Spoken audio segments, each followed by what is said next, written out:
Hello students, today's material will be a little different looking, but the concepts are still the same.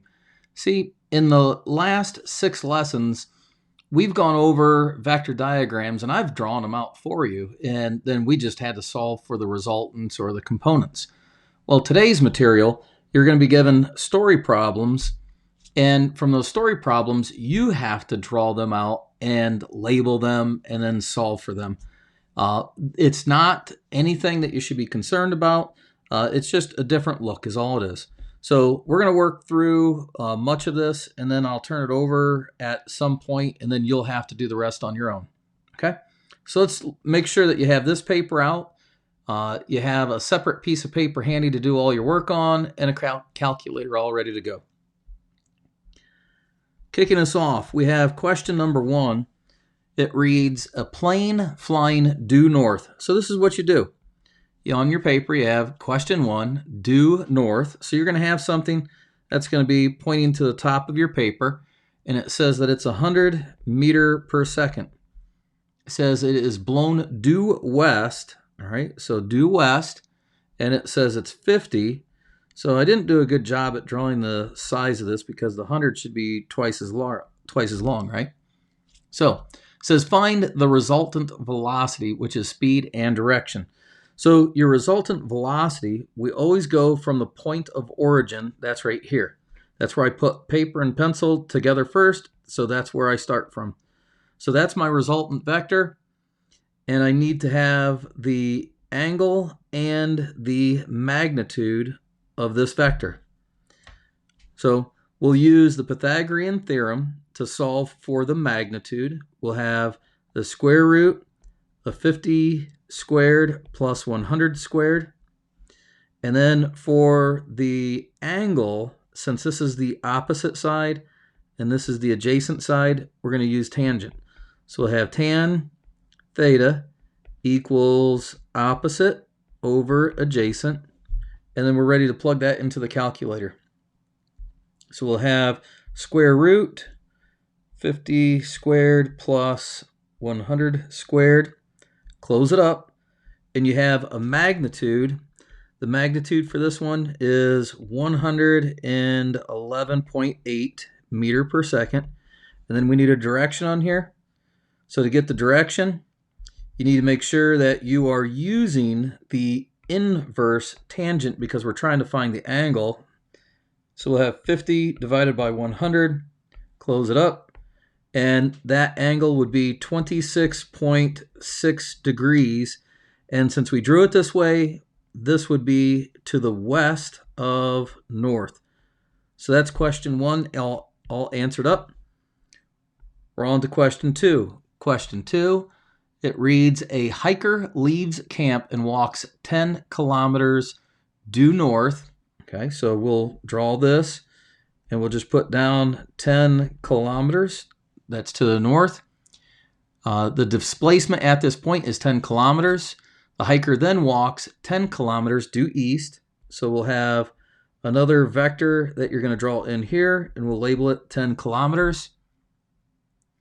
This adds a second displacement of 10 kilometers east of the displacement, of the first displacement. We have question A, what is the total distance walked by the hiker?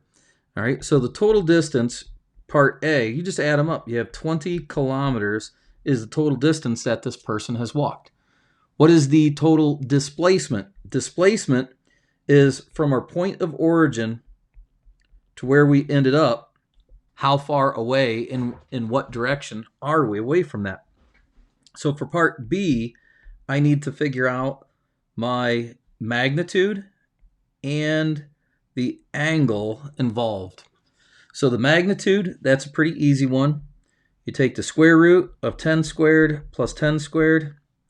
And then for the angle, if this is the opposite side and this is the adjacent side, I'll use tangent. Theta is 10 divided by 10. Okay. Now, the first one, we have square root 10 squared plus 10 squared. Get you 14.14. we'll just go say 14.1 kilometers. Now, you shouldn't have to plug the tangent, inverse tangent in there, because what you have here is an equilateral triangle. That means that you're looking at a 45-degree angle. So the way that I have mine drawn, I'd have a 45 degrees, and that would be east of north for the direction. All right, so that's how we do those. We'll go to number 3.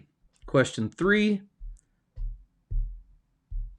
We have a motorboat heads due east. So let's draw that. So we have heads due east, and its speed is 16 meters per second. And it flows, and the river is flowing due south at 9 meters per second. So we'll put this one pointing downwards, 9 meters per second. What is the resultant velocity? That's speed and direction. So that is this resultant vector right here. Again, we always go from the point of origin. Where did I put my pencil and paper together first? So I need to get this angle, and I need to figure out what this magnitude is right here. Just like the other ones, we're not doing anything different. So for part A, we need the square root of 16 squared plus 9 squared. And then for the angle, I hope you guys are picking up on this, that all of these, they're basically the same type of problem. So the setups are going to be the same. The numbers are what's going to differ. So we've got, in this example right here, we've got square root of 16 squared plus 9 squared gets you, oop, what did I do wrong? Oh, I put double square root.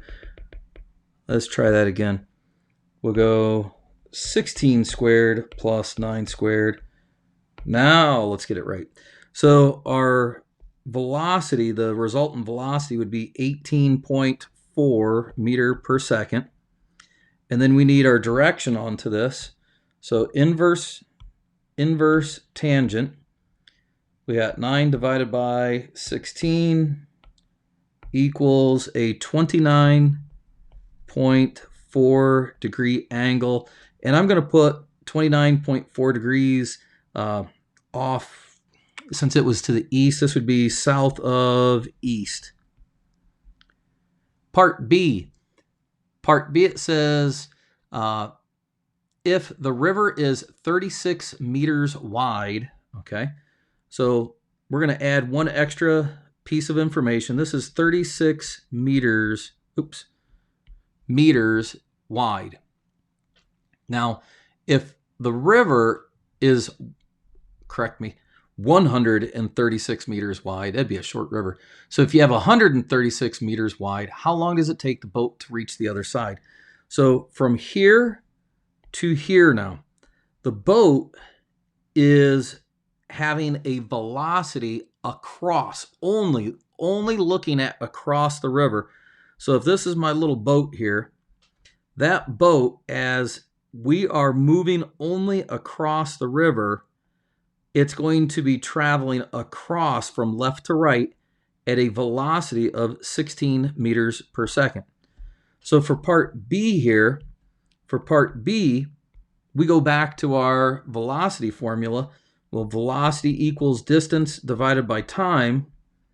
We know the velocity, that's 16. We know the distance, that's 136. So if I wanted to figure out the time, I'll have time equals my distance of 136 meters divided by 16 meter per second. We put that into the calculator and we come up with 8.5. Our time to get across the river is 8.5 seconds. We have a part C here. It says, how far downstream is the boat when it reaches the other side? We have now the boat, as this little boat is moving across the river, it's also being pushed downstream at the same time. So if we are on the river for 8.5 seconds to get across, and for every single second that I'm on the river for, I'm being pushed downstream, 9 meters for every 1 second, that means that I can take, for part C here, I can say distance equals velocity times time. The velocity that the boat is being pushed downstream at is a rate of 9 meters per second. I know that it took the boat 8.5 seconds to get to the other side. So the distance downstream for this, you've got 9 times 8.5. That's going to be a distance of 76.5 meters downstream. So those are our 3 answers for this particular question right here. We're now going to look at question 4. Question 4, you have an airplane and it flies due west at 120 kilometers per hour. So we have 120 kilometers per hour. At the same time, the wind blows it due north. So I'll have to move this down. So it blows due north at 40 kilometers per hour. Says, what is the plane's resultant velocity? All right, so our resultant velocity here, that means, if I can grab that right, there we go. That means I want to find out what this path that the plane's actually going to fly in. All right, so I'll need to know the magnitude, and I will need to know what this direction is right here. Just like before. Magnitude, you use Pythagorean theorem. So you have the square root of 40 squared plus 120 squared. And then for your angle, I know that's the opposite side, that's the adjacent side. So I'll have tangent theta equals 40 divided by 120. Calculator time, you have square root 40 squared plus 120 squared. I know that the magnitude is going to be 126.5 kilometers per hour. And then the direction for this, we have inverse tangent. We have 40 divided by 120 equals an angle of 18.4 degrees. And this would be north of west. All right. I'm going to go over one more question with you, and then you're going to do the rest of these on your own. I'll show you how to set up question number, let's go with number 7. Number 7, we'll look at what's happening with this. All right. So number 6, 5 and 6, let's look at question 5. Question 5 looks interesting.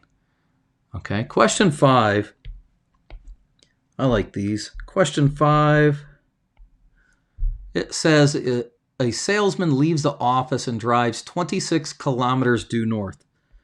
So we'll have our 26 kilometers due north, and it says then they turn and the direction is going to be 30 degrees north of east.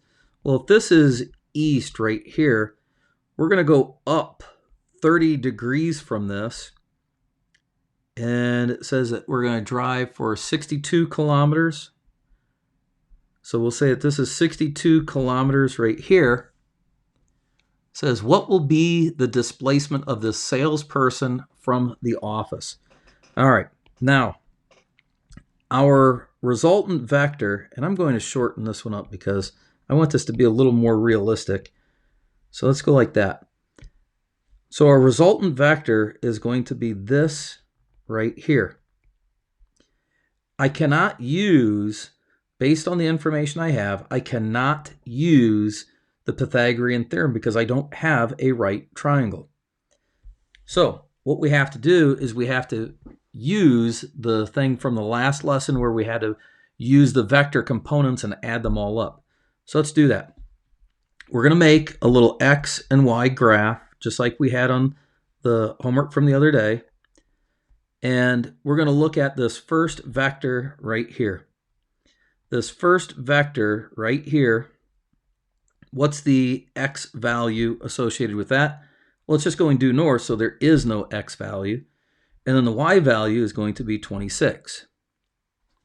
We'll go to the next vector. We have this one right here.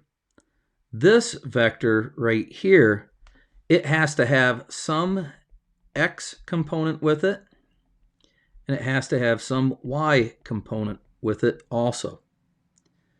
The way we solve this is we have to label the sides. This is opposite, this is adjacent, and that's the hypotenuse. So to solve for the opposite side, the y value of this, I will use SOHCAHTOA.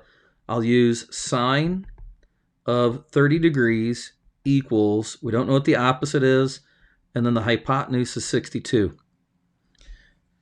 When we put that into the calculator, we'll go sine 30, remember to close it, times 62 equals, the y value here is 31. Now the adjacent side, or the x-axis of this, we're going to use cosine. So we'll have cosine 30 degrees equals adjacent divided by hypotenuse, and the hypotenuse is 62. We'll go cosine 30 degrees, close it, times 62. We get 53.7, let's say. So we'll have 53.7. Now, we have to add those up. All right, so we'll use a red for this. If we add these up, I have 57 for the total y, and then I have 53.7 for the x. I want to show you this. If we go over on the x-axis, if we go over 53.7, do you see that it's the same value as what we have right here? Okay.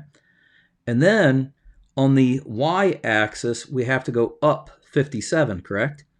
Well, 26 of that, 26 of it came from this part, and then the 31 comes from the rest of it. And what did we just form right here with that white triangle here? Something that we can use the Pythagorean theorem on, right? So I know this is 57. If I want to get the magnitude, and it got kind of ugly, the magnitude is going to be, we'll choose blue for this. The magnitude, what is this quantity right here, all right? The magnitude of your resultant, you will have 57 squared plus 53.7 squared, all right?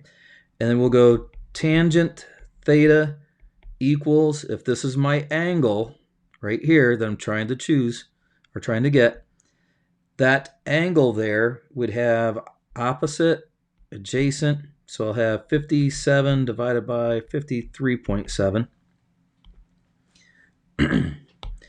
We'll go 57 squared plus 53.7 squared equals, the magnitude for this is going to be 78.3, and that'll be kilometers. And then our angle for this, we'll have inverse tangent 57 divided by 53.7 equals, that'd be a 46.7 degree angle. And the way that I have this one drawn, this would be north of east. But what happens to that angle if I were to have drawn it from inside of here instead? You could do that if you'd want. You could do that, because if I know that that's a 90 degree angle and I subtract the 46.7 from it, we could describe this in terms of 43.3 degrees east of north. Neither one of those is more correct or incorrect than the other. It's just a different way of providing the information. If I want to describe it from this angle, I would use this. If I want to describe it in terms of this angle, I would use that. Okay? Number 7 is not a multiple choice question. Every year I always get people that they look at that and they say, oh, well, what is it, A, B, C, D, or E? No, it's not. It's 5 different questions for this. So for number 7, I'm not going to work these out, but I'm going to show you what you do.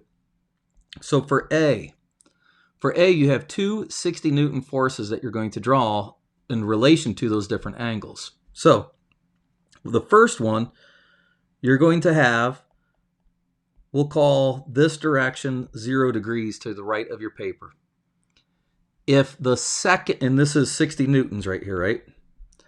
The second force that's acting on this is at 0 degrees to the first one. So here, that would be 60 newtons. So what is your resultant force? Well, it's 120 newtons at 0 degrees. For part B then, you have the first vector, that's 60 newtons, right? And it's pointing at 0 degrees. And we have the second one that's going to be 30 degrees off of that. So 30 degrees off of that, if this is 0 degrees, we can just kind of put an imaginary angle on here. We draw the second one at 30 degrees, and then your job is to figure out what this resultant right there is. So you are going to have to figure out what your X and Y values are for each of these. This first one right here, this is the last thing I'll give you. The first one, your X value obviously is 60 and the Y value is 0. But for the second one, you are going to have to use sine and cosine to get your X and Y value. And then once you add them up, then you're going to have